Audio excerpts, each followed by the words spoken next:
Hey, and welcome to The Solid Verbal. Now would be a perfect time to consider subscribing. Yeah, that little subscribe button for year-round premium college football content. That's it. Here's the video. Enjoy. Subscribe. I'm curious to get your thoughts on whether we're going to get a lot of spice or a little spice on this spicy chicken sandwich of a game between Oregon and Georgia, Dan. Oregon being your team, new coach. The coach is from Georgia. Maybe he's got an inside track. Where are you at here? I think there's going to be pockets of spice. I think first bite might be spicy, but then it gets a little bit more mild. Maybe there's random unforeseen spice.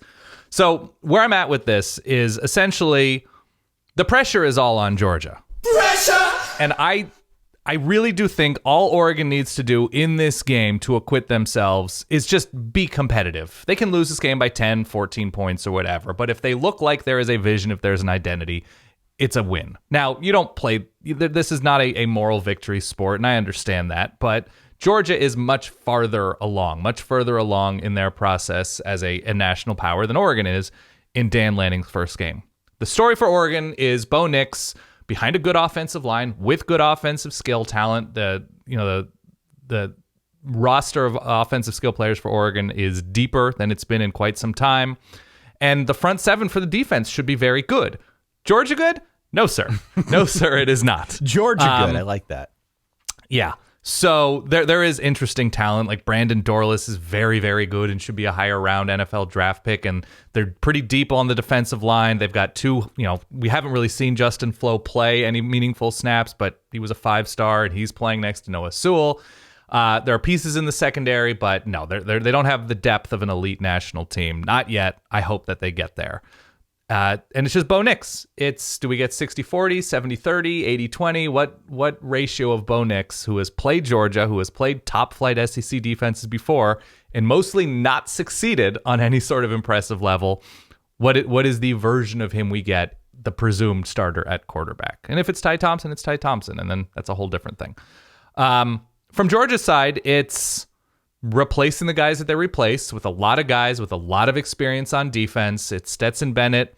Is there a hangover situation? Is there what they look like against Clemson last year in game 1, which was, Ty, correct me, 0 offensive touchdowns. That's correct. From the Georgia Bulldogs in week 1 against what was a very, very good defense from Clemson, much better than what Oregon is putting on the field, but 0 with JT Daniels, not Stetson Bennett. I get that. So what version of, who do you trust, essentially, more in this spot? Kirby Smart, Dan Lanning. Obviously, it's Kirby and the Georgia staff. But to me, I think because of the amount of talent Oregon has, I think Oregon covers this game. What's it, 17.5-ish? 17, somewhere in that? 17.5. Yeah, it depends where and when you look. Yes. I think there is an element of Oregon rising to the occasion in the way that they really came to play when they played against Bo Nix and Auburn, if you remember way back in 2018, 19, somewhere in there. Right. That defense really, laid the wood, and they played very, very well. They held their own. That year's Auburn team is different from this year's Georgia team and what we know about Georgia's talent level. I have it at 28-17 Georgia. And wow, that's close. Never really truly in the balance. Never really truly could Oregon pull this off kind of thing. But the defense does just enough to get Georgia off the field on offense as they work in, a couple of new full-time pass catch. Adonai Mitchell is stepping into a new role with Jermaine Burton. Like Brock Bowers, the matchup to me is what is the Oregon combination of safeties and linebackers look like trying to hang with Brock Bowers? That to me is fascinating. If they can do an okay job of limiting him, it becomes more interesting. But Brock Bowers may just be the best tight end in the country and much easier said on a Wednesday than done on a Saturday. So that's the fascinating matchup to me. But yeah, I have it at 28-17. So you're fully hitching your wagon to the potential of big game Bo. No, I'm not fully hitching my wagon. I'm saying they're losing by double digits to the defending national champion. I'm not putting all that. On this Oregon Trail, there's at least a partial hitch to big game Bo. Look, he has been the quarterback in big wins against very good SEC teams, but it was sort of, if you look at the win over Alabama a couple of years ago, there were 2 pick sixes, if I recall correctly, and Alabama was playing their backup quarterback in Mac Jones at that time. So he has been present. He beat Oregon, obviously, as a He true beat freshman. Oregon. He has been. And that's where I'm going with it. Maybe he's got a chance to bring this thing full circle and win one for Oregon.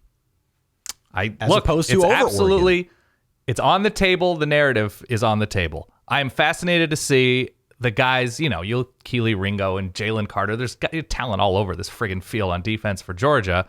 It's Stetson Bennett, fully entrenched now, starting the season as a national championship quarterback. A couple new full-time running backs, a couple replacements on the offensive line. There's not a ton to be worried about beyond it being week one, not fully knowing what you have with everybody on the field for Georgia, and coming out of the gate pretty slowly last year. Again, different quarterback, and sort of getting a feel for the new full-time guys. Yep. After a fall camp, after a summer, after a spring, in which they're going to be counted on more than they were last year when they simply played a lot behind an all-time defense.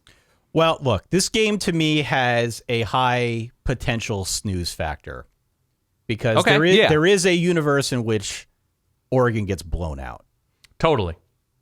Point spread is 17 for a reason. I think that feels completely justifiable. In terms of that point spread, from my standpoint, as I tried to evaluate this game, big time danger zone, because you alluded to it. We have no idea what to expect out of Oregon here. We have a pretty good sense for where Georgia's going to be and what that offense is going to look like. But is the best of Bo Nix good enough to cover against Georgia? We don't even know what the offense is going to look like, frankly. True. Dan Lanning, Kenny Dillingham, starting this thing off. First game of the year against Georgia is really a tough card. I really want to take the points here. I want to be with you. And as I looked at the data, I was surprised to see that 64% of the bets and 78% of the money is also on the Oregon Ducks. So a lot of folks are very like-minded.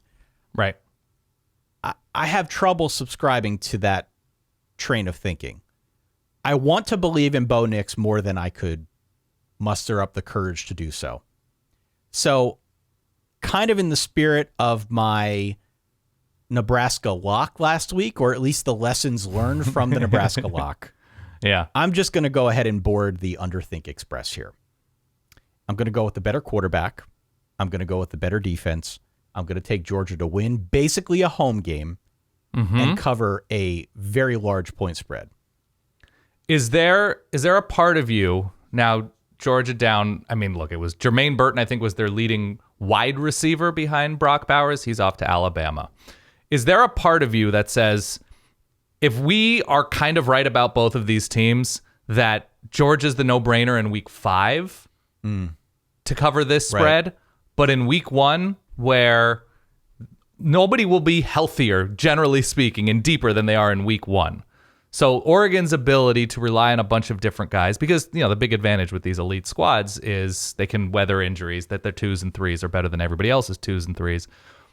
Is there something to week 1 is just odd, and that a team looking fully formed, like the fully formed version of this year's Georgia team, should be a couple touchdowns better than most teams they'll play? Well, look, I used to think that when Alabama had some of those big week 1 games. And they would always win and mostly cover those games as well. They've been covering less, though. I remember a multitude of Alabama games in week 1 where I said the exact same thing. Hey, look, week 1's weird. That was like Virginia Tech or weird. Duke or something. They played USC. They drilled USC the year they played USC. Yeah. Granted, USC, different story. But I'm not going to fall into that trap. I am going Georgia to win and cover something along the lines of, let's say, 35 to 14.